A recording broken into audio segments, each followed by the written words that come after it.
Hi, I hope that you're having a great Monday so far. I know it's early in the week, but I thought I'd get cracking with a style video with a question that has come my way from a reader who wants to know how to get around feeling that she has to make everything match.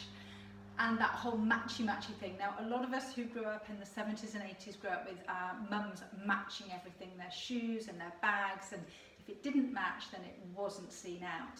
Now, this can be quite a hard habit for us to break. I come across it time and time again. And I just find that the whole matchy thing is actually quite limiting in terms of people's creativity, because if they've grown up with something like that, it just means that they are less likely to want to take risks and mix things because it can just feel so inherently wrong, which I completely get. So my philosophy on styling is all about baby steps, and when I'm in the shops with people, I kind of think, okay, you're at point A at the moment.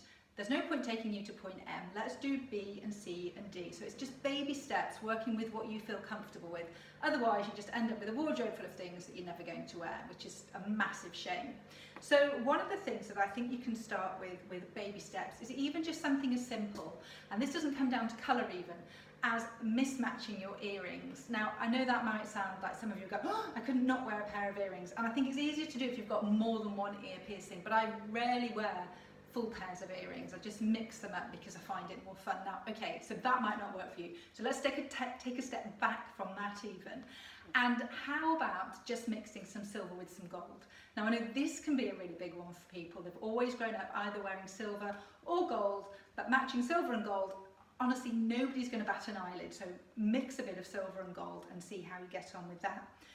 Some of the other big no-nos are black and brown. Now, lots of people won't mix black and brown, but actually, if you think about it, and I was talking about this the other day when we were looking at animal prints, nature mixes black and brown really well in leopard print. So if a leopard can do it, we can do it. And if you want to wear a leopard print scarf just to pull your outfit together, that's a great way to start as well, by mixing black and brown.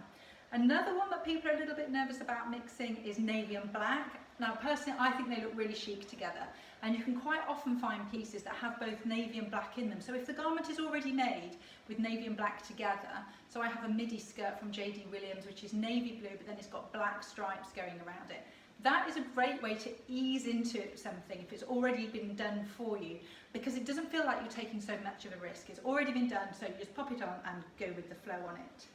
Now, as I said, often it's about looking to nature to see what nature does. So if you think of all the colours that nature mixes together on birds and on butterflies and in flowers, there's all sorts of colour combinations that you wouldn't necessarily think would match.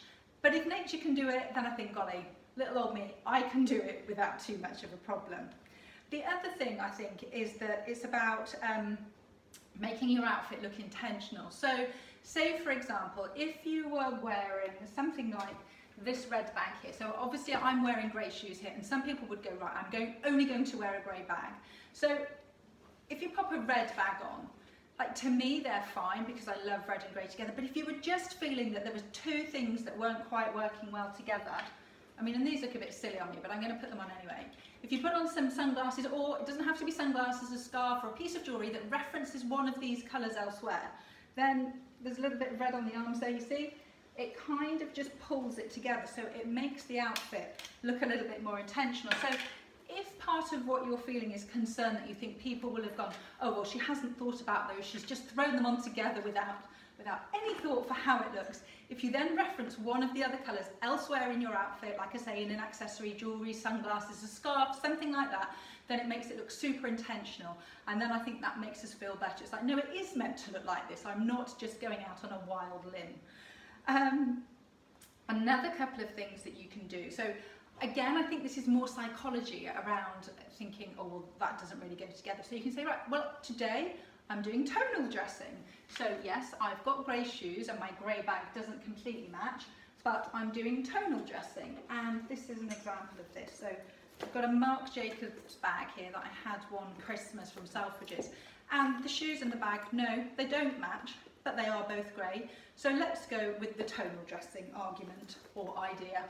Another suggestion is to go with the colour blocking idea. So you might say, well, I just wanted to block my colours today. They are very different, but again, it's intentional. So now I've got a pink bag. So this is a River Island little furry number that I had on Christmas.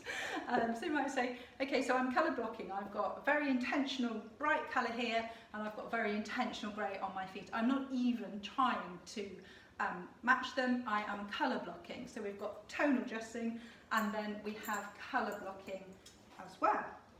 And then just looking a little bit further, so I've managed to smudge what I'd written down here because I used an ink pen.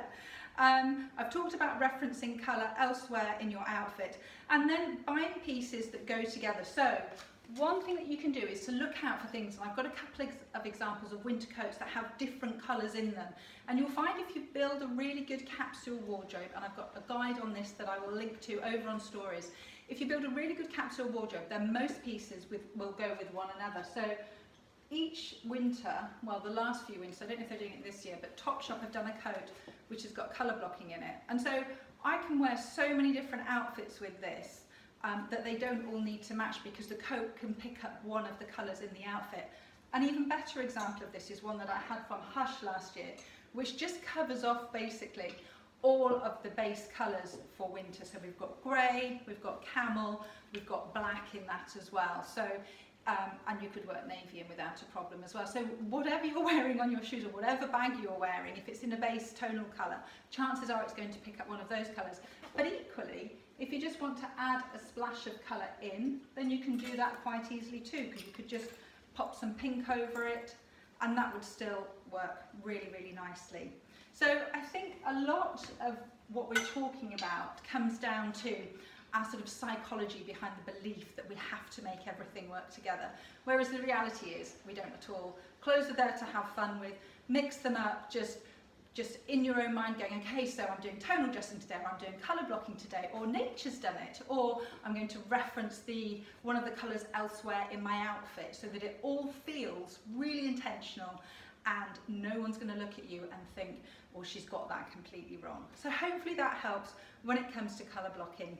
Now, in terms of what I'm wearing today, this is a new jumper from Topshop, which I picked up at the weekend. It's £29, and I really like sort of the bobbly detail over the back. And then I've got some old jeans on here, which are from Gap. These are a vintage straight, I think they were called. I think Alex Steadman, the Frugality, had these a number of years ago, and I really liked them, so I got these. And then a pair of Next shoes, which unfortunately aren't current season. But I shall tag to the items that I've talked about, and I hope you find this really helpful. I hope your week's off to a great start, and I look forward to catching up with you later in the week. Bye for now.